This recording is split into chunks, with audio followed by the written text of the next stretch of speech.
Hi, and welcome back to my channel, Dyslexia Unfiltered. I know it's been a while and I apologize, but there is a reason why. I got dove into an idea of wanting to do a video about teaching everyone about IEPs. And when I dove into that, it took a totally different turn. I did a whole bunch of watched a whole bunch of videos, read a whole bunch of articles defining what is an IEP, how do I get tested, what does a test look like, how do the administration and teachers talk to each other, what is, anyway, basically what I learned is that it's very technical. There are some great videos out there that you should check out, but it's not what I should talk about because it's not what I'm educated in. It's not my field. So then I called my parents and I asked them, hey, what were my IEP tests? What were my results? Tell me a little bit more about my brain and how it works and what you learned. And instead, they said that, oh, the books are somewhere, they're dusting up, and I don't know where they are, and I'm not going to go and find them. So instead, I was in a pickle. I was not going to be educating about what an IEP was because I didn't really know what it was. And then I couldn't tell you even what my results were. And all the 16 years of me having an IEP, an individualized education plan. And I couldn't even tell you about that. So where does that leave me?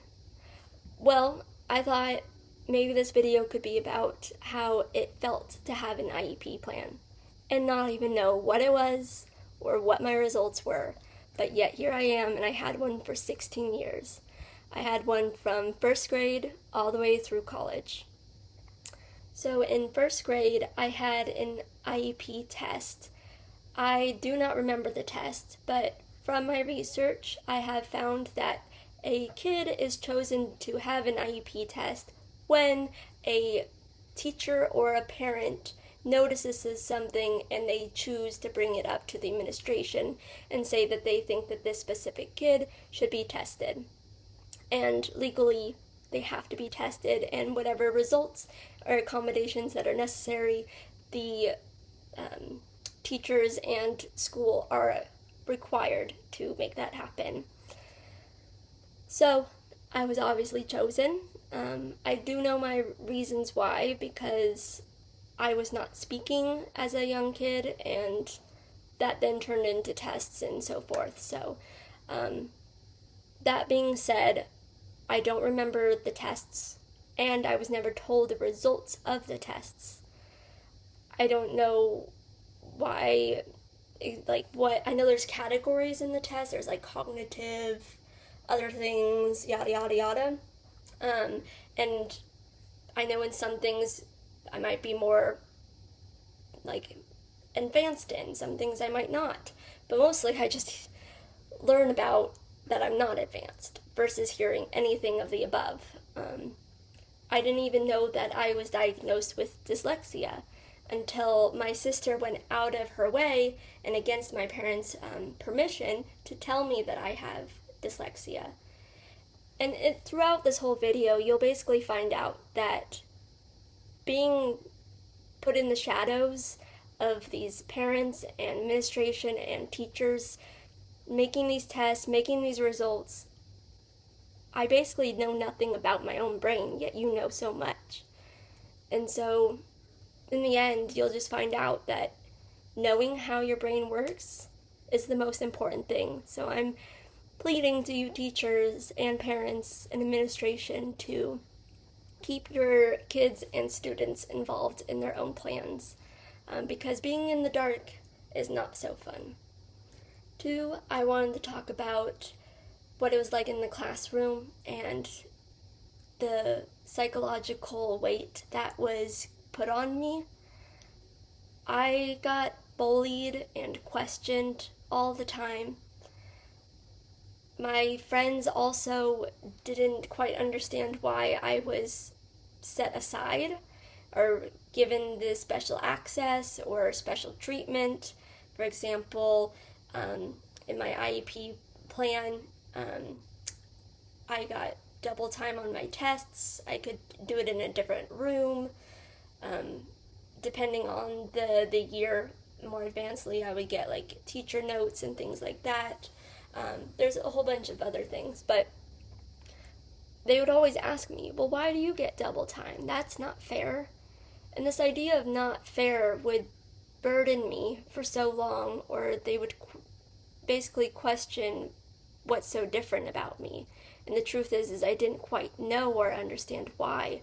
So then I would have to come up with an answer through the air, which is not, I don't think that's fair to have that on me. I feel like teachers and parents should have educated me a little bit to be able to answer those questions.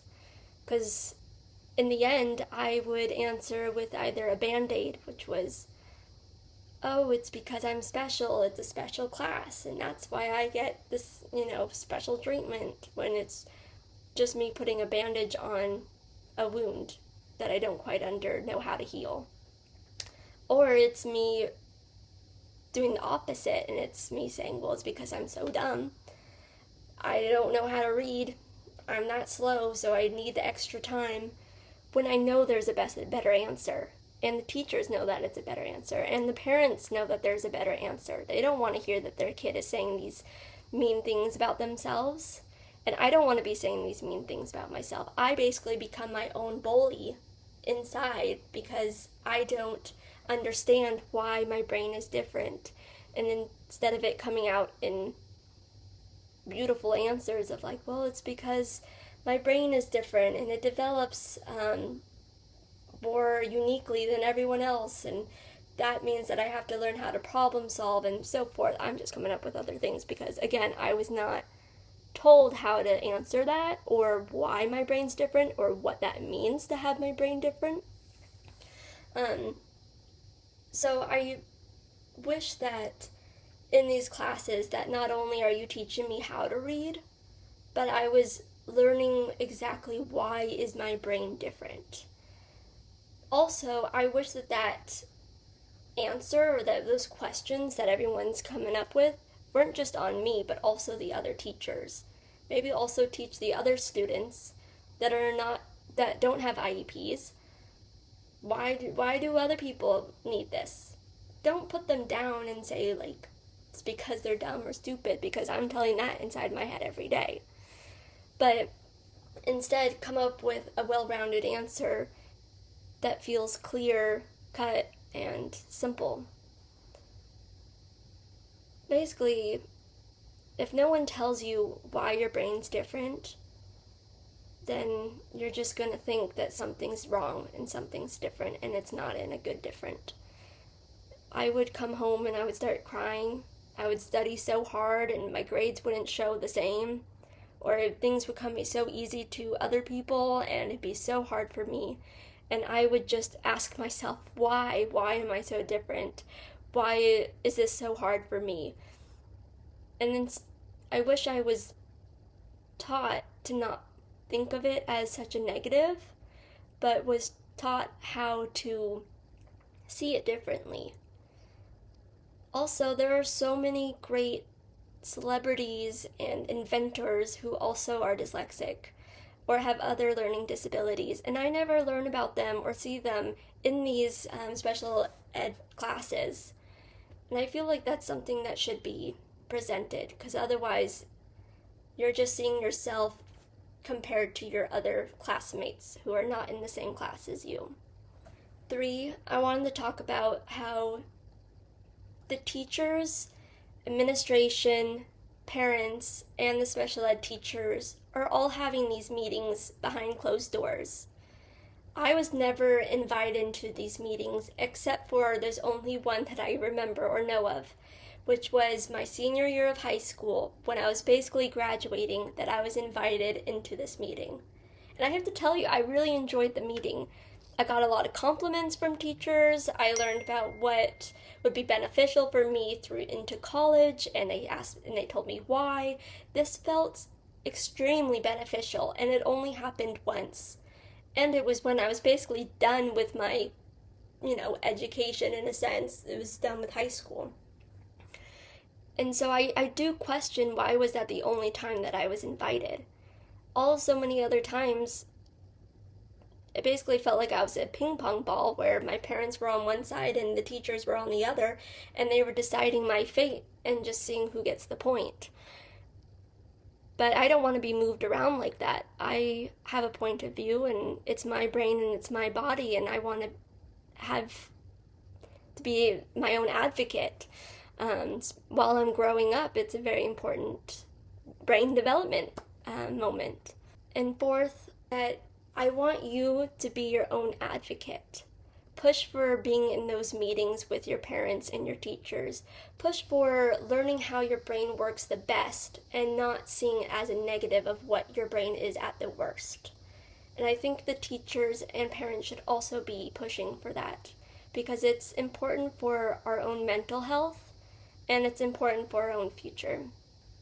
And lastly, I just want to say thank you for listening, and I hope that this video was beneficial for everyone out there, teachers, students, dyslexic brains, and the like.